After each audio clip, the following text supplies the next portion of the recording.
going on. Like in my home state of Delaware, where I live in Newcastle County, where I was yesterday in Pennsylvania, because people got vaccinated. They got vaccinated. They don't need a mask when the vast majority of people got vaccinated. Look, I want to talk about what's really happening, what it means, what it doesn't mean, and what we need to do this week and the months ahead. For the moment I was elected, I said I'd always give it to you straight from the shoulder. And we need some straight talk right now. Because there's a lot of fear and misinformation in the country. And we need to cut through it with facts, with science, with the truth. So, what's really happening today? After months and months of cases going down, we're seeing a spike in COVID cases. They're going up. Why? Because of this new form, this new variant called the Delta variant. This is a much different variant than the one we dealt with previously. It's highly transmissible, and it's causing a new wave of cases in those who are not vaccinated. Our experts tell me that cases will go up further before they start to come back down. But while cases are on the rise, we're not likely to see, according to experts, a comparable rise in hospitalizations or deaths in most areas of the country. So you have to ask yourself, why is that? Because 164 million Americans are fully vaccinated, including 80% of the most vulnerable, are seniors. So there's a challenge, as you knew there could be. But there's also good news. We've spent the last 6 months preparing for this possibility. The vaccines are highly effective. We have enough vaccine for everyone to get vaccinated. And thanks to the American Rescue Plan and the hard work of the American people, we've administered over 325 million vaccinations doses in the past 6 months. We have the tools to prevent this new wave of COVID from shutting down our businesses, our schools, our society, as we saw happen last year. I've said from the beginning that we will be guided by the science. So here's what the science tells us.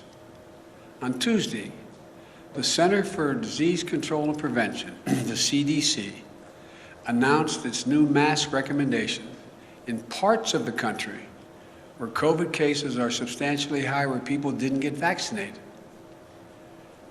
which they define as 50 new cases for every 100,000 people in a week. The CDC recommends you wear a mask when you're in public and indoors, like work or in a grocery store. That's true for both the vaccinated and the unvaccinated. Why? Because even if you've been fully vaccinated and protected from severe illness from COVID-19, you could have the Delta variant in your system and spread it to someone who isn't vaccinated. We need to wear a mask to protect each other and to stop the rapid spread of this virus as we work to get more people vaccinated. And I hope all Americans who live in areas with substantial or high case rates will follow the mask guidance that's being laid down by the CDC. I certainly will, and I have, because this is one of those areas in Washington.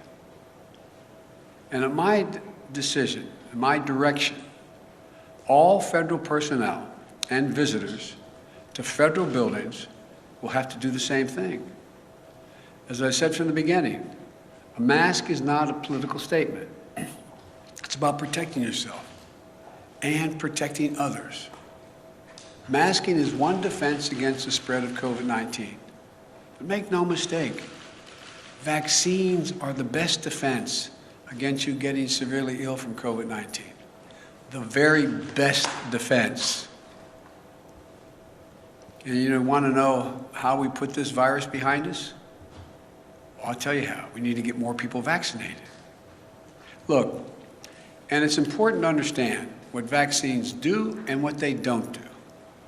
Put simply, the vaccines are designed to save lives and prevent severe illness. They're highly effective at both. 190 million Americans have had at least one shot. Of that group, about 90% are done now. and 10% are waiting for the second shot. To those folks who have one shot, but not the second, go get the second shot. Even if you're overdue for the second shot, it's not too late. Go get the second shot now. The bottom line is if you're fully vaccinated, you're highly protected from COVID-19. But I also know that many of you who are vaccinated are concerned about what's called breakthrough cases. Yes, some fully vaccinated people will still test positive, and some will show some symptoms of COVID-19. That's expected with almost every vaccine there is for other diseases. But breakthrough cases remain rare, and almost all are mild cases. In fact, virtually all hospitalizations and deaths are among the unvaccinated. I also know many of you are wondering if you'll need a booster shot to add another layer of protection. As of now, my medical advisors say the answer is no. No American needs a booster now. But if the science tells us there's a need for boosters, then that's something we'll do. And we have purchased the supply, all the supply we need to be ready if that was called for. Folks, the truth is, as more people get vaccinated, we are better protected as a nation to continue reopening safely and responsibly. We are not fully out of the woods yet, because what is happening in America right now is a pandemic of the unvaccinated. Let me say that again. It's a pandemic of the unvaccinated. There are about 90 million Americans who are eligible to get the shot, but haven't gotten it yet. As I just mentioned, nearly all of the cases, hospitalizations, and deaths due to COVID-19 today are from unvaccinated people. Last month, a study showed that over 99% of COVID-19 deaths have been among the unvaccinated. 99%. This is an American tragedy. People are dying and will die who don't have to die. If you're out there unvaccinated, you don't have to die. Read the news. You'll see stories about unvaccinated patients in hospitals. As they're lying in bed, dying from COVID-19, they're asking, "Doc, can I get the vaccine?" And the doctors have to say, "Sorry, it's too late." Right now, too many people are dying, or watching someone they love dying and saying, "If I just got vaccinated, if I just." It's heartbreaking. And it's complicated even more because it's preventable. America's divided between the majority of eligible people who are vaccinated and those who are not. And I understand that many of you in the majority are frustrated with the consequences of the failure of the minority to get vaccinated. But I want you to know that I'm going to continue to do everything I can to encourage the unvaccinated to get vaccinated. That includes addressing hesitancy and misinformation head on. For example, I know some of you who are unvaccinated think the development of a vaccine was rushed, therefore I'm not going to take a chance. As a result, I think it's not safe because it was rushed. I understand. But let me explain. Our top scientists, the National Institute of Health, the NIH, and across the country, got to work applying decades of research. Decades of research. I'm going to repeat that. Decades that had already been done, the research, to develop the COVID-19 vaccine when it hit. In the last 6 months, more than 325 million doses of the vaccine have been administered in the United States, and billions of doses administered around the world. The vaccine was developed and authorized under a Republican administration, and it's been distributed and administered under a Democratic administration. The vaccines are safe, highly effective. There's nothing political about them. Look at all the people who took a shot at it. We learned a lot of them have already been vaccinated. From the start, I have to compliment Republican Senate Minority Leader Mitch McConnell. He hadn't made it political. He's encouraged people to get vaccinated and continuing to do so, and his state's in pretty good shape. Alabama Republican Governor Kay Ivey recently spoke out to encourage vaccination, and even the commentators on facts who have been belittling this for a long time, some haven't, but many have, are arguing get vaccinated. Look, this is not about red states and blue states. It's literally about life and death. It's about life and death. That's what it's about.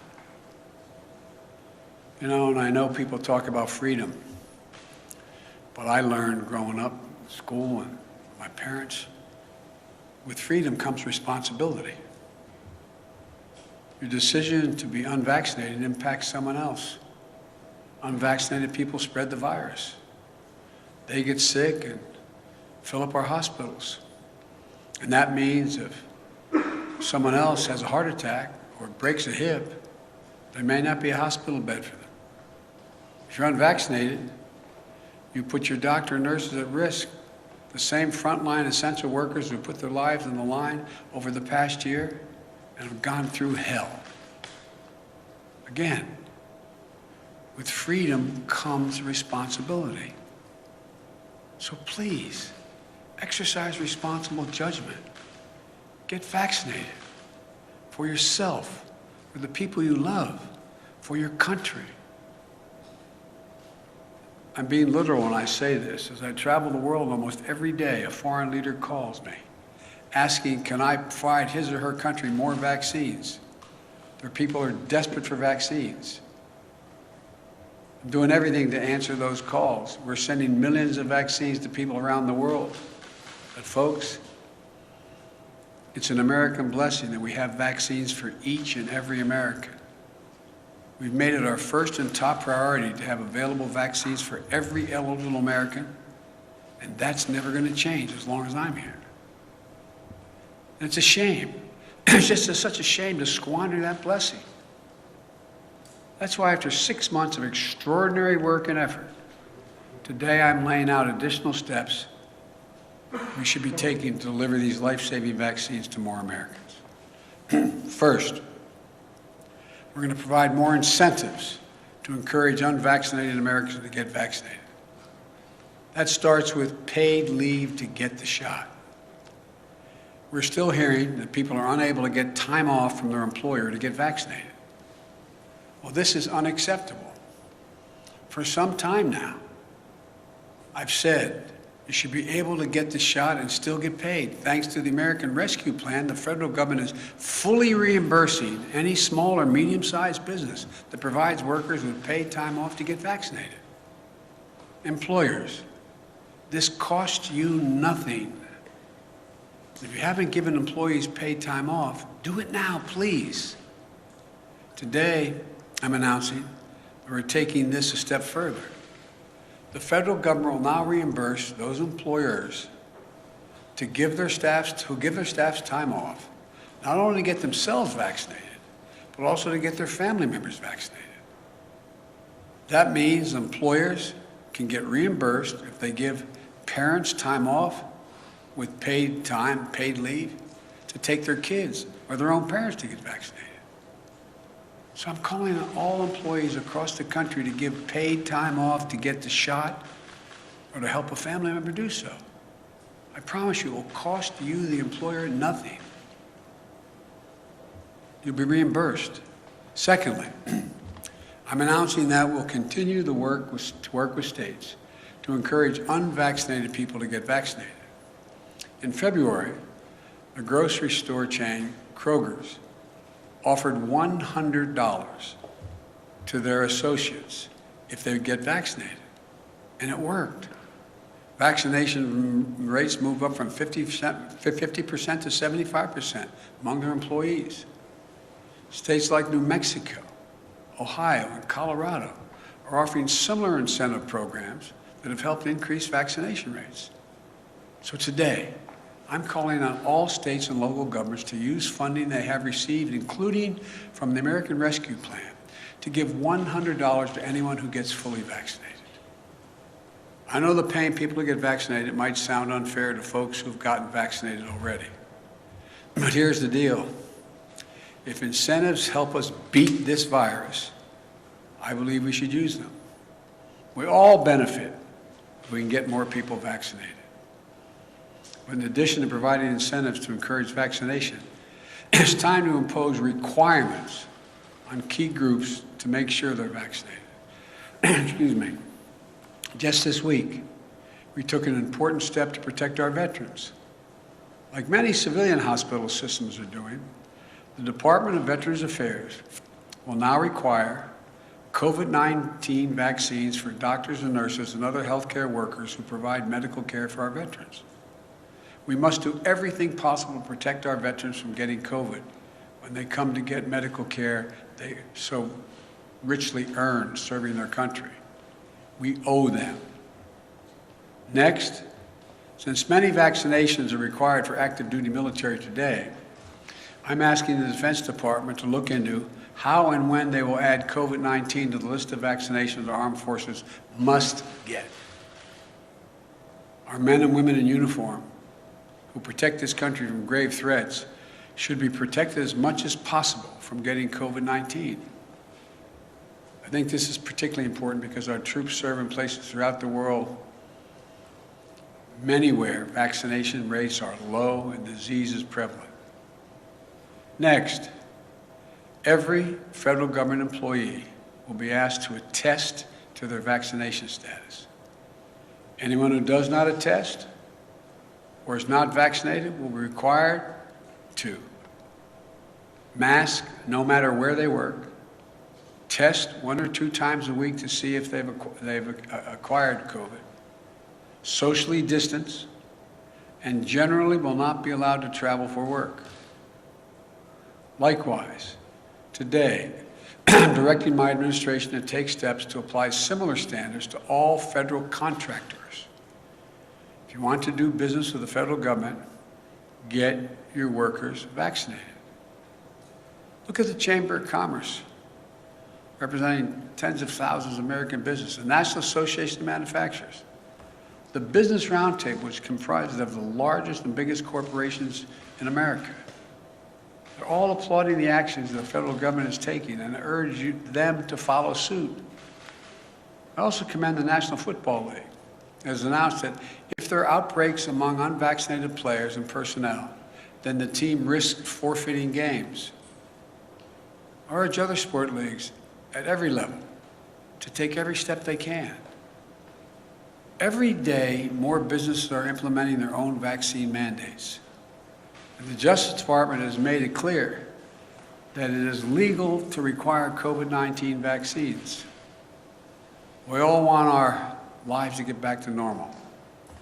And fully vaccinated workplaces will make that happen more quickly and more successfully. We all know that in our gut. With incentives and mandates, we can make a huge difference and save a lot of lives. I also want to speak to families with children in school. We can and we must open schools this fall, full time. It's better for our children's mental and emotional well-being, and we can't afford another year out of the classroom. Every school should be open, and we're giving them the tools to be able to do so safely. Even in those areas where they have a higher vaccination, they have a higher rate of COVID.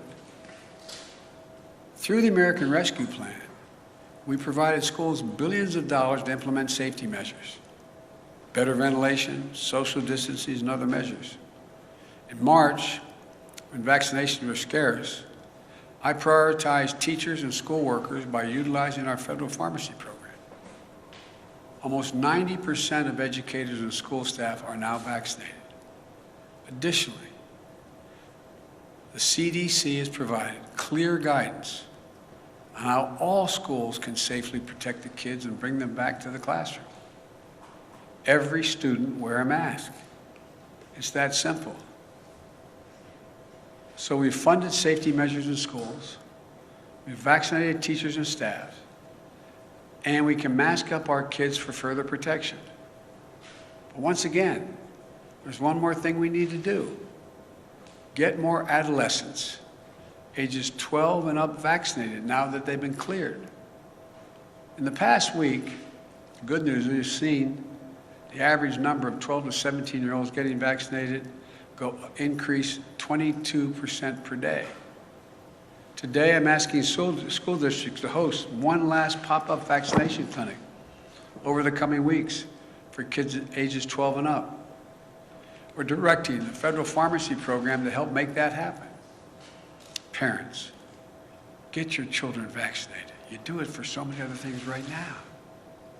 For kids under 12, if and when the vaccines are deemed safe for them, we'll be prepared to get the vaccines administered as quickly and as safely as possible.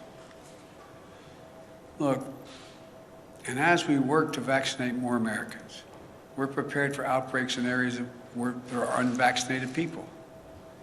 My administration has made it clear to every governor that more federal resources are available to them. This includes deployment of surge teams composed of experts from the CDC and the Federal Emergency Management Agency, the FEMA. We're going to continue to provide states with more testing, treatments, protective equipment, personnel, mobile vaccination clinics to stem the surge of the virus among the unvaccinated. The pictures of hospitals in several states overloaded with patients is unnecessary, avoidable, and tragic. You know, we'll help any health system overloaded and unable to cope with a spike in cases. We're ready to do that. Let me close with this. If you're at home and vaccinated, but anxious, or even angry, or if you're at home and unvaccinated, unbothered, and unconvinced, let's step back and see where we are. Just remember how we've emerged from a dark winter into a hopeful spring and summer. But really remember just how dark that winter was. Over 3,600 Americans were dying each and every day. And now, even with the surge among the unvaccinated, we're down to that 300 Americans a day. Significant. Millions of people were out of work, out of homes, out of hope and going hungry. Remember those long lines? People in their automobiles waiting for a box of food to be put in their trunk? Experts and pundits said we couldn't get the vaccines. And even if we could get the vaccines, we couldn't get it in people's arms. We couldn't get them vaccinated. They predicted our economy would collapse. Remember how we stayed focused and how we went to work? In 6 months, we got 164 million Americans fully vaccinated. Because we vaccinated so many people, put in place so many safety measures, and got economic help to businesses and people most in need, our economy is recovering. More than 3 million Americans are back to work since I was sworn in. A faster job growth than any previous administration, any. We're experiencing the fastest economic growth in nearly 4 decades, the best in the world as of now. In fact, today's GDP numbers show that in the first half of the year, our economy grew faster than any point in nearly 40 years. Our economy grew more in 6 months than most Wall Street forecasters expected for the entire year before we implemented our plan. And just yesterday, we announced a bipartisan infrastructure deal that's going to continue this momentum over the long term by making the most significant investment to rebuild America in nearly a century. But we still have to face many challenges. We still have a lot of work to do as we readjust to a post-pandemic economy. But we have the right plan. We're coming back. We just have to stay ahead of this virus. I know this is hard to hear. I know it's frustrating. I know it's exhausting to think we're still in this fight. And I know we hope this would be a simple, straightforward line without problems or new challenges. But that isn't real life.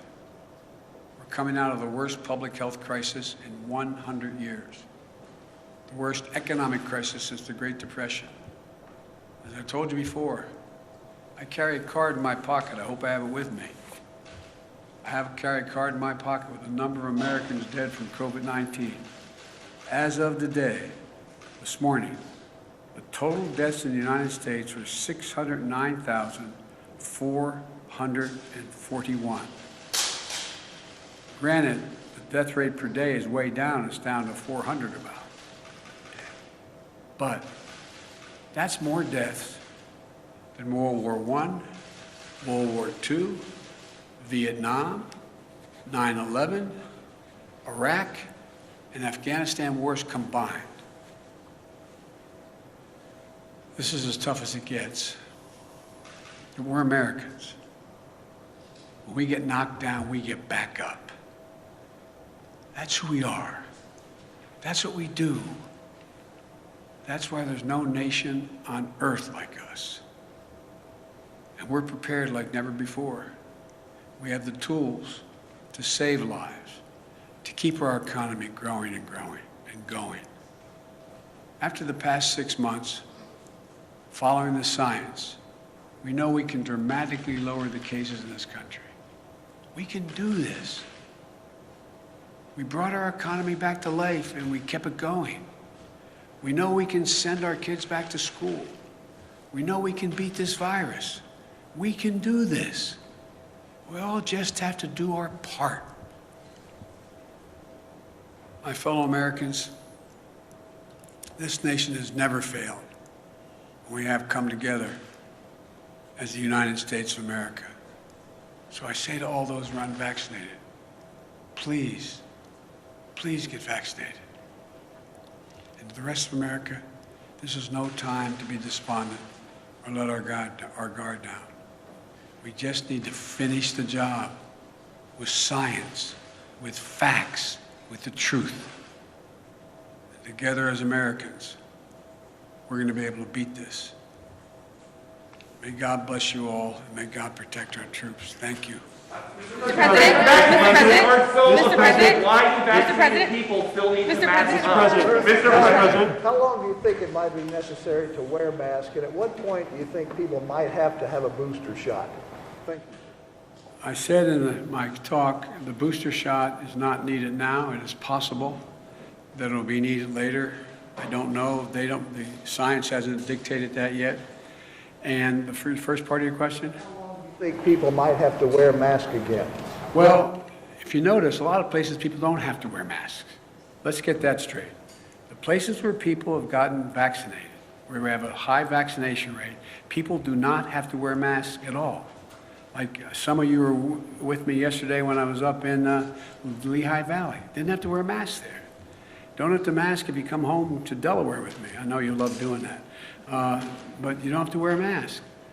The places people are probably going to have to wear masks in those communities where the high rate of unvaccinated stays high and they don't move. They don't move to getting vaccinated. But I think you're going to find the patience of businesses and the patience of a lot of other people running thin. Because the fact is, if you had high vaccination rates, we wouldn't be in this spot right now. Yes, sir. Mr. President.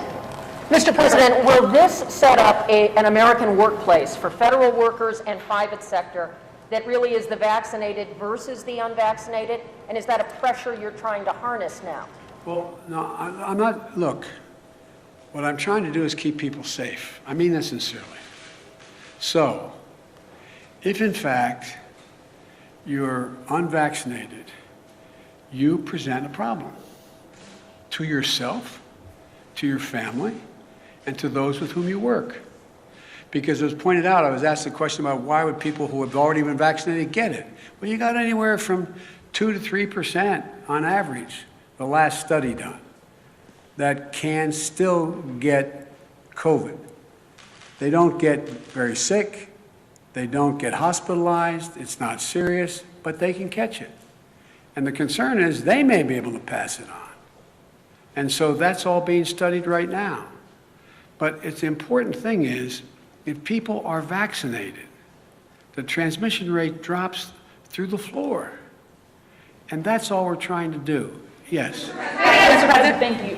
Why not push for vaccine mandates in states, private companies, schools? Do you want to see those entities pass vaccine mandates? Well, I'd like to see them continue to move in that direction, and that's why I pointed out. I had asked the Justice Department to determine whether they're able to do that legally, and they can. Local communities can do that. Local businesses can do that. It's still a question whether the federal government can mandate the whole country. I don't know that yet. Mr. President, you said earlier this week that we are not headed back towards lockdowns, but if the science is evolving, how can you be so confident in that? We heard you say weeks ago that the virus was on the run, but Dr. Fauci has also indicated that we are headed in the wrong direction. Well, you know, you're literally correct on everything you said, but it doesn't come to the conclusion you're implying. It is clear that if everybody's vaccinated, the existing vaccines work to prevent death, serious illness, hospitalization. Okay? If tomorrow I could wave a wand and every American was vaccinated, then in fact we'd be out of the woods. Now, can something else happen a year from now? Can there be a different virus? Can there be something? It's possible. But I'm talking about COVID and the existing variants that have come forward so far. So it's a simple proposition. If you're vaccinated, you find yourself in a situation where you are highly unlikely, even if you somehow get the virus, very small percentage do, that you are not going to be hospitalized, you're not going to be on a ventilator, you're not going to be sick, but you could be in a position to possibly spread it to someone who wasn't if you have it in you. Yes. Thank you so much, Mr. President. Thank you. I wanted to ask, why not require that the people show proof that they're vaccinated? And also, if you could just, with the 4 million, how much of an impact do you think this will have? Do you have a projection, sir? A projection on what? On how many people will get vaccinated by putting in this system? No, I'm not going to get in the business of projecting. Exactly how many people are likely. All I know is that we go through these periods, then we run up against a wall, then something happens where people realize, oh my Lord, this is really a problem, and they begin to see things. Look, the fact that a lot of your friends are now saying, get vaccinated, who were before saying, this is not a problem, this is all a democratic thing, with a small d and a capital D. I mean, there's a lot changing. People are becoming aware. The more aware they become, then we have these surges of people going out and getting vaccinated. And it just keeps building. I'm sorry, sir. What about what? What about requiring proof, sir? Well, there's two ways to do it. I think you're going to see some institutions doing that. Like you're going to fly abroad, you're going to have proof. You're not just going to be able to say, yeah, I got tested. You got to provide proof. My guess is if we don't start to make more progress, a lot of businesses and a lot of enterprises are going to require proof for you to be able to participate. Mr. President, back. And then I'm going to take off shortly here. What further actions are you going to take to encourage private businesses to follow this type of model to either require vaccines or require testing or other preventative procedures? I just did. I'm going to keep at it. I'm going to keep talking about it around the country. Are you going to reach out to private businesses, meet with them, try and actively encourage them to follow this model? Well, I have. That's why we have folks from the Chamber of Commerce to the manufacturers, et cetera. So, am I going to call a meeting of every, business in the country to come to Washington or go on? I have made the case repeatedly. I doubt whether there's a single solitary business that doesn't understand that I think it's smart for them to require testing, and if you can't demonstrate, you can't prove you've been vaccinated, you have to be tested. He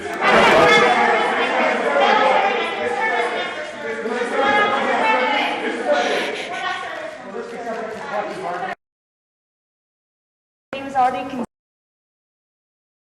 after it was fully approval, and do you think he's open to that? I know he's open to it, and the question is, when is the right time to get the most bang for the buck when you do it? A lot of this is timing, and so I think it's going to happen. But look, the one thing that you all are being politely and appropriately referencing is that it's still a temporary approval. So when does the final approval come? It usually takes a lot of work to get there. I made a commitment. I would not tell anyone in the Justice Department who they should prosecute, and I would not tell the health industry, the government health entities, what they should say and do. But my expectation is they're going to reach that conclusion in the early fall. Thank you very much. Mr. President, you said if you are fully vaccinated, you no longer need to wear a mask. And it seems... No, I didn't say. I said if you're fully vaccinated in an area where we do not have, well, let me clarify. In May, you made it sound like a vaccine was the ticket to losing the mask forever. And That is true at the time, because I thought there were people who were going to understand that getting vaccinated made a gigantic difference. And what happened was, a new variant came along, they didn't get vaccinated, it was spread more rapidly, and more people were getting sick. That's the difference. but people, sir. How is the First Lady, sir? We're going to find out in a minute. That's why I'm waiting.